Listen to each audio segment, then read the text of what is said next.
Lagi seru kata. Lebih seru. Seru. Misalnya Sekejap yang soalannya ini lagi off. tajam, Off record. lagi jalan. Off record sekejap. Off record Nggak tahu. sekejap. Tadi kan pegang masalah itu. Enggak lagi pegang.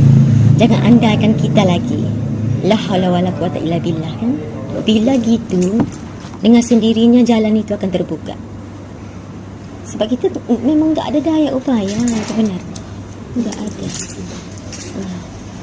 Dengan sendirinya miracle itu akan ada. Dan disitulah akan nampak nanti, wah masalah ini rupanya anugerah. Yang kita rasa berat itu, pikiran kita rasa berat itu. Terima. Aku baru aja mau itu, anak narkoba lah, itu ini. Itu untuk daya cipta sebenarnya, untuk kembangkan daya cipta sendiri. Kena melalui itu, keterbatasan tadi. Iya. Kena tempuh lah. Kena ada. Saya cakap kalau jalan tu lurus, jangan begitu. Tak ada daya. Iya. Akhlak itu bukan moral. Itu hanya bilangnya ustaz-ustaz aja. Akhlak itu ia berdaya cipta. Sebab Tuhan itu sendiri mahu kita ini berdaya cipta. Bukan hanya bicara tentang moral aja.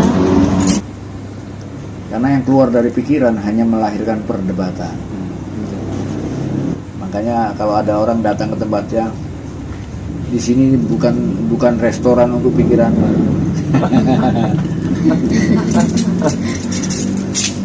Jadi tidak ada makanan apa-apa di sini untuk pikiran. Makanan jiwa saja. Jadi kalau orang belajar sama Hyang karena untuk kebutuhan pikirannya, mundur dulu.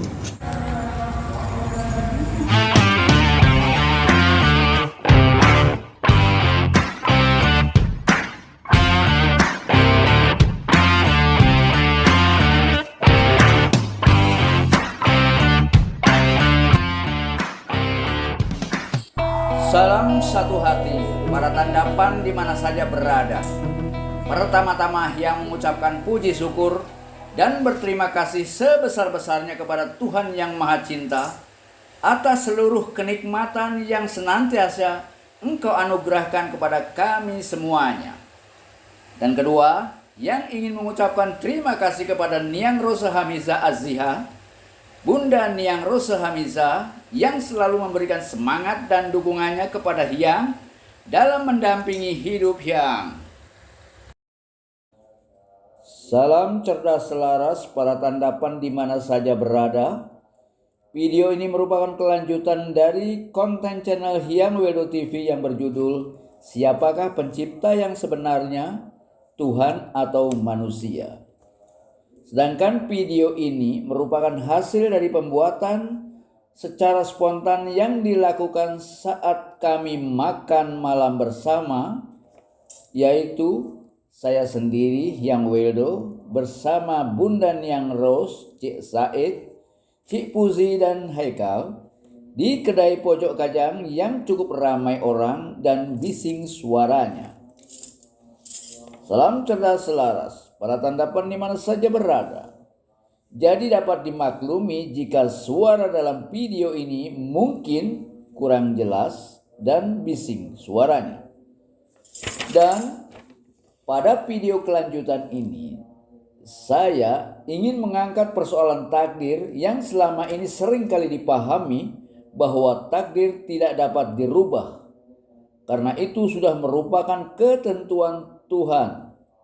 Namun ternyata setelah melalui beberapa penemuan ilmiah di bidang fisika kuantum, dan itu sudah merupakan satu bukti bahwa takdir dapat dirubah, bahwa manusia punya kuasa untuk mampu melakukan perubahan terhadap takdir hidupnya sendiri.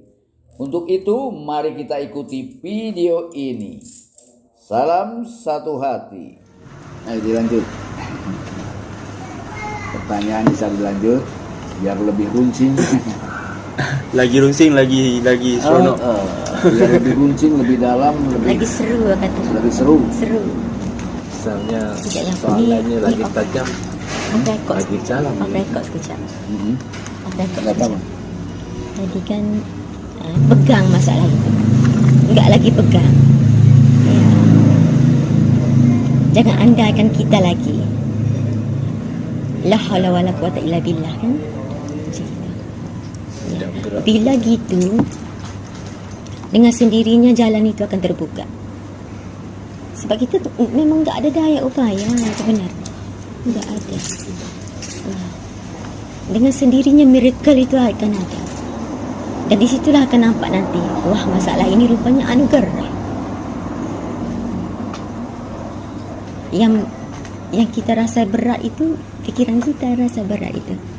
Aku baru aja mau itu, anak narkoba lah, itu ini. Itu untuk daya cipta sebenarnya, untuk kembangkan daya cipta sendiri. Kena melalui itu, keterbatasan tadi. Nanti yang jelaskan yang akhlak tadi ya. Akhlak itu bukan moral. Itu hanya bilangnya ustaz-ustaz aja. Akhlak itu ya berdaya cipta. Sebab Tuhan itu sendiri mahu kita ini berdaya cipta. Bukan hanya bicara tentang moral aja. Untuk tadi aja, skop masalah tadi. Untuk step pertama itu terima, campur dengan pasrah. Ya. Pasrah tadi kan yang mudah bilang, gimana pasrah yang sebetulnya? Itu enggak ada pegang lagi apa-apa, enggak lagi berdoa. Lepas terus. Seperti kita berzakat itu kan. Maknanya semua benda ini, kemampuan apa pun bukan milik kita. Untuk menyelesaikan masalah sendiri pun bukan milik kita, semuanya milik dia. Diserahkan semuanya. Itulah Islam. Islam itu kan pasrah diri. Bukan mengaku aku Islam dalam kad penalat IC Islam, bukan. Tapi sifat kita itu, perbuatan kita itu Islam. Itu cara untuk skop dalam masalah tadi aja. Selebihnya nanti yang iya, ingat ya, terima dan pasrah. Itu kunci. Orang menyebutnya masalah, padahal itu hanya cara kita menyikapi, sehingga hal itu disebut sebagai masalah. Sehingga seolah-olah setiap orang mungkin ingin hidupnya tanpa masalah. Andai kata orang tidak ada masalah sama sekali dalam hidupnya, maka tidak ada kemajuan apapun dalam hidupnya. Sampai bisa bayangkan orang yang hidup dalam desa yang penuh tentram dan lain sebagainya, tanpa adanya persaingan ataupun tantangan apapun, maka tidak ada kemajuan apa-apa di situ. Dia akan selesa di takut yang sama. Ya. Selesa di zona. Jadi masalah dia sebagai level untuk meningkat. Iya. Ya. Jadi masalah bukanlah masalah. Masalah itu macam Masalah kurniaan. itu sangat dibutuhkan oleh setiap orang. Demi untuk kemajuan dia sendiri, demi untuk peningkatan kehidupan itu sendiri. Justru alam semesta ini berkembang karena adanya masalah. Semua berevolusi karena adanya masalah. Sadar atau tidak disadari, kita membutuhkan masalah. Jadi oleh karena itu kita nggak perlu takut dengan masalah. Itu satu keperluan. Satu kepentingan, satu keperluan demi perkembangan kehidupan kita sendiri, peningkatan hidup, itu masalah di sana. Jadi kita nggak perlu risau dengan masalah. Kita punya mobil nggak ada masalah, itu membuat kita maju. Punya apapun dengan adanya masalah itu meningkatkan pengetahuan. Jadi ini cara kita melihat kehidupan seperti itu. Jadi tidak ada yang perlu kita risaukan. Di sanalah yang akan melahirkan daya cipta, kreativitas. Sebetulnya pembatasan itulah yang membuat kita bertemu dengan gagasan-gagasan baru, hal-hal yang baru. Ketika kita terpojok oleh satu keadaan di mana kita nggak bisa bergerak, di sanalah akan muncul kemampuan yang sangat luar biasa. Nah, kreativitas inilah sebetulnya yang diinginkan oleh Tuhan. Daya cipta untuk mengatasi setiap permasalahan. Daya cipta ini muncul karena apa? kalau kita melihat kehidupan ini secara seluler, semua sel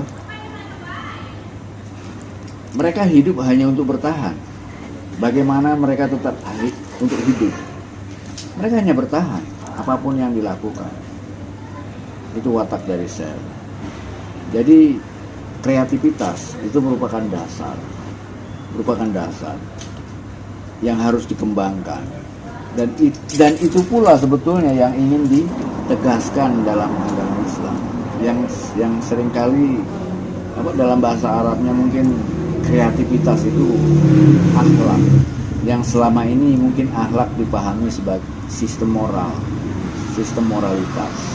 Padahal kalau kita mau memahami istilah akhlak secara harfiah, dia berasal dari kata yang sama dengan kholik dan makhluk. Kholik, makhluk, akhlak itu memiliki dasar kata yang sama. Kho, lam, kof. Makhluk kholik artinya pencipta. Di sana ada kho, lam, kof. Kholik. Makhluk artinya ciptaan. Hanya ditambahin mim. Kho, lam, kof ditambah mim. Jadi makhluk. Artinya ciptaan.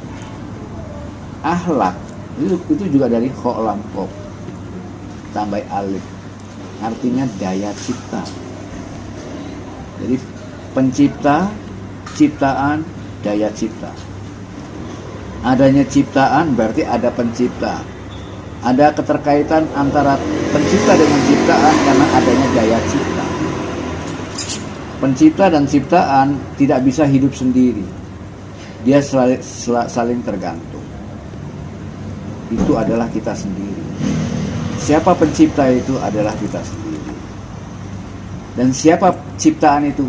Kita sendiri. Kita ini pencipta sekaligus ciptaan. Jadi yang menentukan kita ini baik, buruk, gagal, berhasil, ya kita sendiri.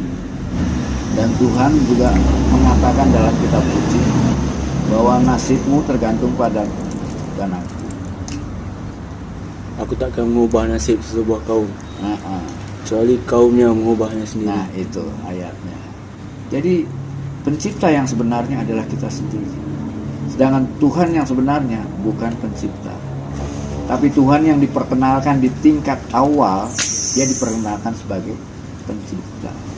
Padahal kalau kita meyakini Tuhan sebagai pencipta, itu kita menganggap Tuhan itu lemah. Jadi di sana akan kehilangan ketauhidan Tuhan. Kalau Tuhan kita anggap sebagai pencipta, maka di sana tidak ada tauhid lagi.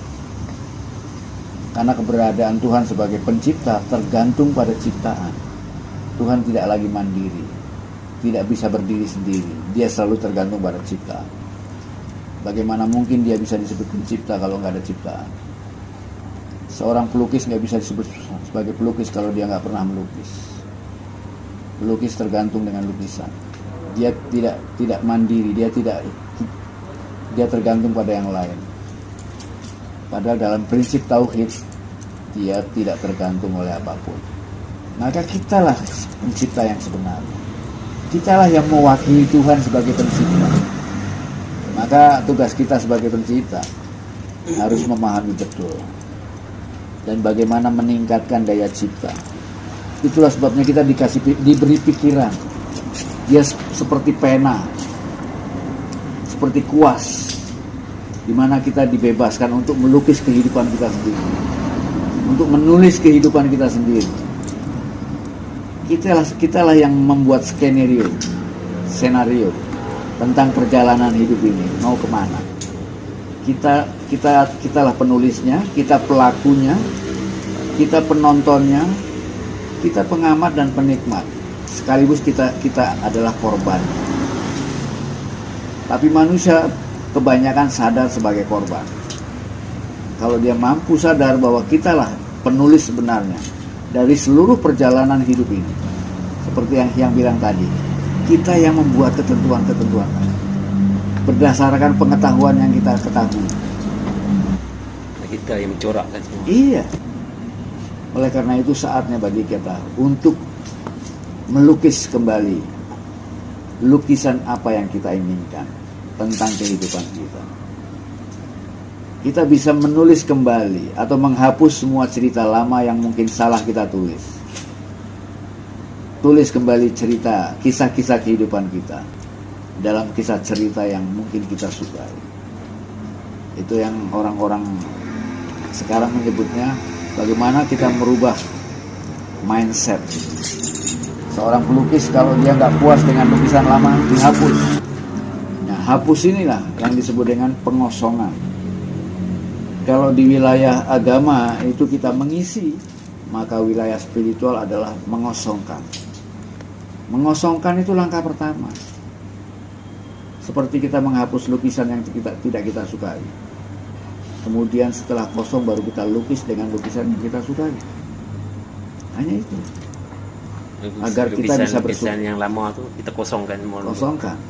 Mana mulakan lukisan baru lah. Lukisan baru yang kita sukai, yang betul-betul kita sadari. Karena selama ini manusia melukis tanpa kesadaran. Manusia melukis kehidupannya hanya didorong oleh ketakutan dan keinginan. Tapi dengan pencerahan ini kita bisa melukis dengan kesadaran, tanpa ketakutan, tanpa keinginan. Nah, ketakutan dan keinginan itu dualitas. Gimana coba? Ini perjuangannya yang hebat. Hah? Satu perjuangannya hebat. Hebat lagi.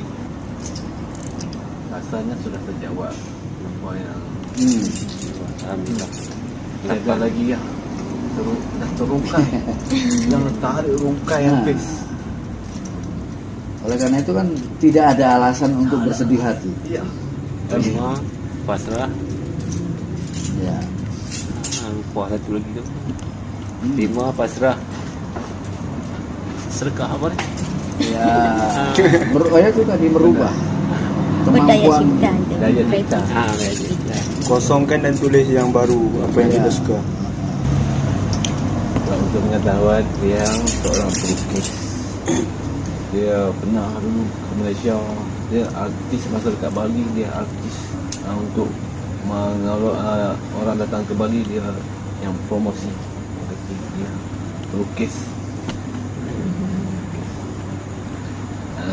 Bunda Ros bagi tahu, lukisan dia Bunda dah tengok dah cantik.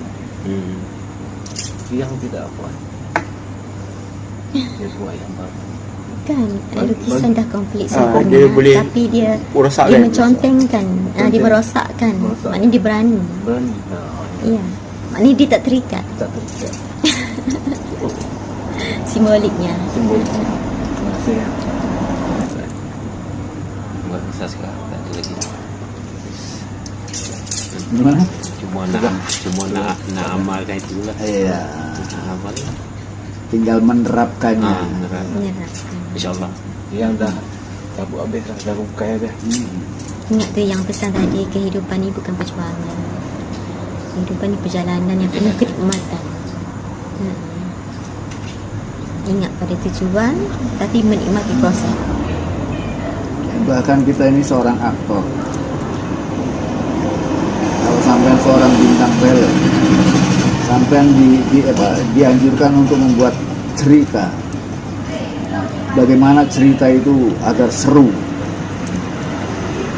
Kalau dalam kehidupan sampean ceritanya hanya itu aja kan tidak seru.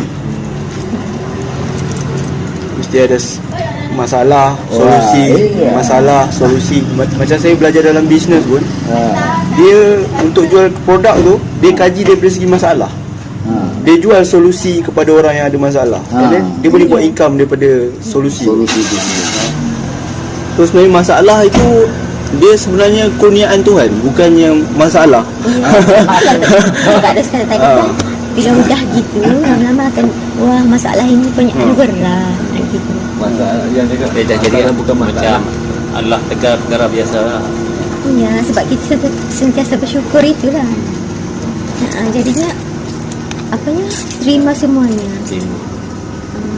Apa tadi orang terima semuanya itu orang yang apa? Yang terkuaya. Terima itu apa? pasrah. Accept. Ya, Accept pasrah. orang. Terima itu apa? dengan kona'ah. Ikhlas, ya. Ikhlas, ya. Ikhlas itu sendiri pun ramai orang tak faham. Ikhlas itu sendiri. Tapi memang yang cara dia jelas ikhlas tu memang the best lah. Tak boleh nak. Tapi kalau tak ada untuk singkatnya, ikhlas itu dia melupakan.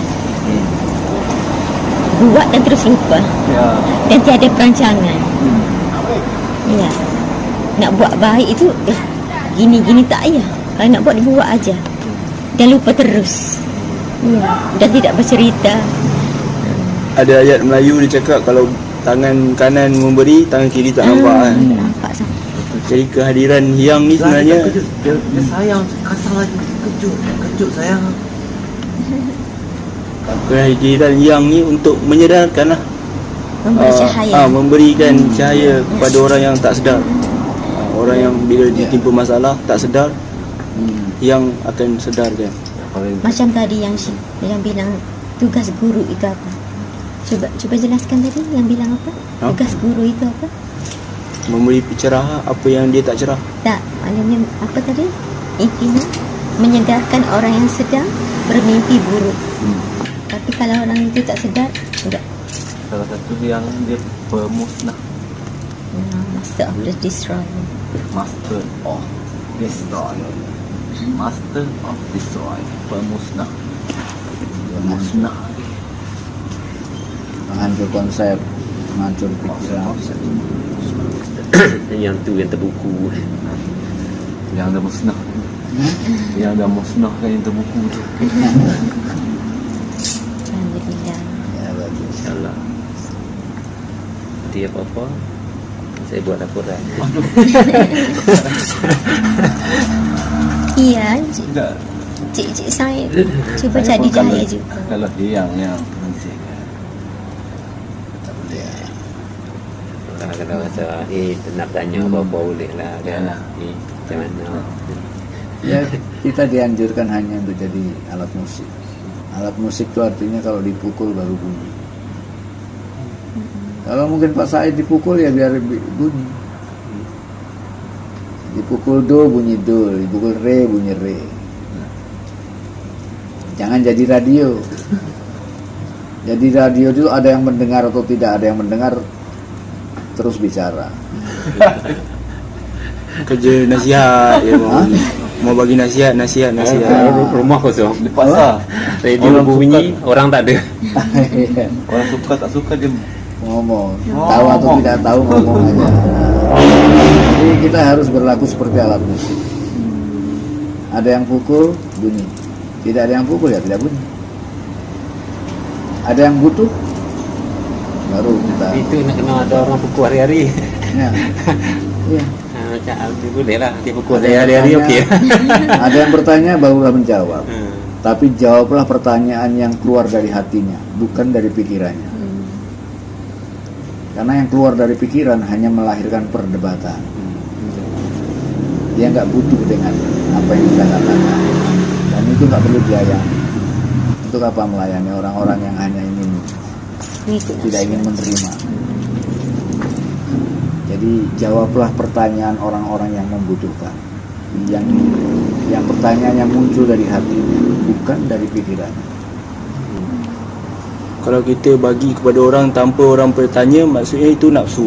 Nafsu. Betul. menggemuk. Berarti kita yang ingin menunjukkan Kita punya keahlian. kebaikan. Kita tahu daripada dia kan. Dia macam menggemukkan fikiran yang Iya. memberi fikiran baja, menggemukkan lagi. Iya. Oh, waspada.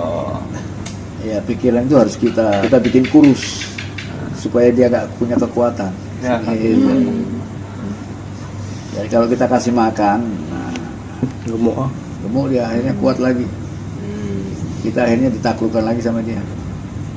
Makanya kalau ada orang datang ke tempatnya, di sini bukan restoran untuk pikiran. Jadi tidak ada makanan apa-apa di sini untuk pikiran. Makanan jiwa saja. Jadi kalau orang belajar sama Hyang karena untuk kebutuhan pikirannya, mundur dulu. Lepas rajin-rajin lah tengok konten yang Oh, yang ya. itu tadi. Itu Ya. dah kira macam yang udah apa sediakan satu. Nah, nanti Nanti bisa didiskusikan 3 orang. Bikin forum. Ya.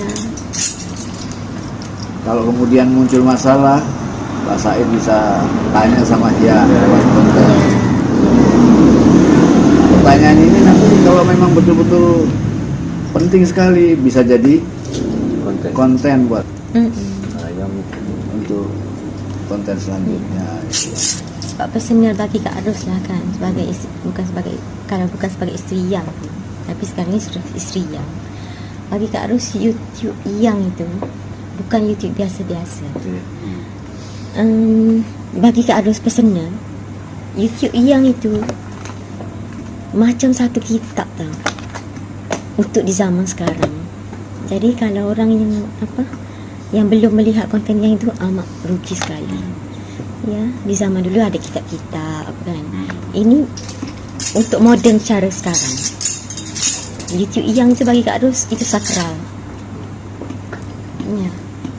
Seperti kitab juga, bacaan. Okay, orang lain tak nampak gitu, tapi Kak Ros nampak gitu. Harap-harap macam tu lah, insyaAllah. daya cipta yang betul-betul tak boleh cakap. Hanya nikmat. Ketika datang ini, Kak Ros tengok sendiri cara dia buat YouTube. Dia memang daripada mula sampai akhir dia buat YouTube tu memang benar-benar untuk umat, bukan untuk kepentingan lagi dah. Ya. Kak Ros pun dah tak ada ayat nak bagi tahu macam mana kat orang lain. Tapi Kak Ros mohon lah, sebab YouTube yang tu bukan benda yang remeh-remeh, benda yang tengok keuntungan ke tak ada. Tapi kalau rezeki itu rezeki tetap, ya. Tapi memang sakral. Tahu kan maksud sakral tu kan? yalah sampai ke sakratul maut tu lah. Sakaratul. Benda yang satu yang apa ya? Sakral Satu yang suci, murni. Ya. Gitu. Yang pelukis, penulis, penari. Yalah. Ya, setengah saya tengok kalau kita nak menjalani jalan macam ni, kita harus kena baiat lah. Itu macam mana tu? Baiat dengan guru lah kata. Ya, itu salah satu. Baiat itu ya semacam registrasi. Ya, karena gini, logikanya gini. Orang yang sedang membina hubungan dengan Tuhan, otomatis kan ingin tahu bagaimana caranya berkomunikasi dengan Tuhan, di mana kita dengan Tuhan berjarak dengan dimensi-dimensi.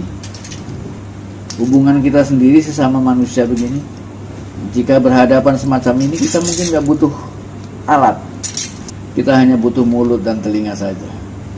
Tapi manakala kita ada jarak, saya yang ada di Indonesia, Pak Said ada di sini. Jangankan di Indonesia, mungkin saya di dalam hotel, Pak Said di sini. Kita butuh telepon, butuh sarana yang bisa menghantarkan kita punya ucapan. Dan kita dengan sarana tadi kita bisa berbicara secara normal.